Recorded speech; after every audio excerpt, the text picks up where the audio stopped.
Hi guys, I hope all of you are doing well. I'm Niladri Mukherjee. I'm a regulated Canadian immigration consultant and I practice in Mississauga, Ontario, Canada.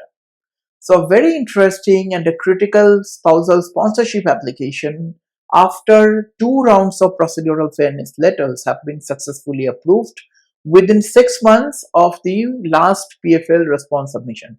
Let's try to understand how did it work. So the client was working with a representative previously, applied for a spousal sponsorship application, got refused. Why? Because the sponsor failed to declare the wife as a member of the family class. Okay, this is important for us to remember going forward. Next time the client approached a different representative. That person applied for the spousal sponsorship application without even touching any of the concerns through which the previous application was refused.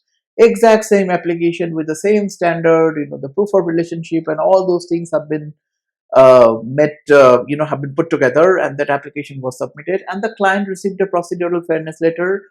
The exact same reason one more time. The PFL says that if because you did not declare your wife as a member of the family class, she will not be considered as a member of the family class.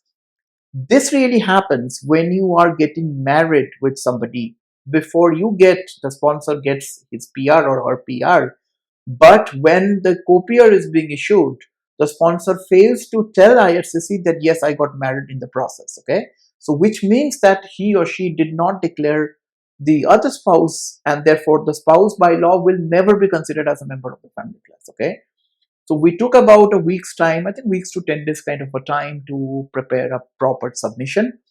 We responded to the procedural fairness letter by touching upon all the relevant case laws, all the relevant sections of the regulations, and this file was being processed by Case Processing Center in Mississauga.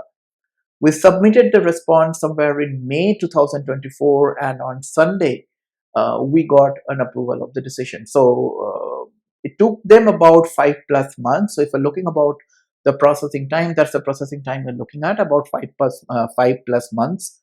Both of them were holding Indian passports, and the file have been processed by Case Processing Center in Mississauga. So this tells me that even if your previous application was refused due to whatever reason, and you still did not address the same issue one more time, and if then also you are able to respond to the procedural fairness letter like the way it should be, there still remains a possibility that the reviewing officer will be kind enough to make an holistic assessment of the situation to grant a decision which will not turn your life upside down. I'm not saying there are no rejections. I'm not saying that there have been rejections, but at least in majority of the times, I see that the officers are going way out of their way to make decisions which are positively impacting clients' lives. So we as an organization, we deal with these kind of cases every single day. If you need our assistance with the process, more than welcome to hop into our website, novonation.ca, book a relevant professional consultation. I'll be more than happy to have a case specific discussion with you. Hope this helps. Bye now.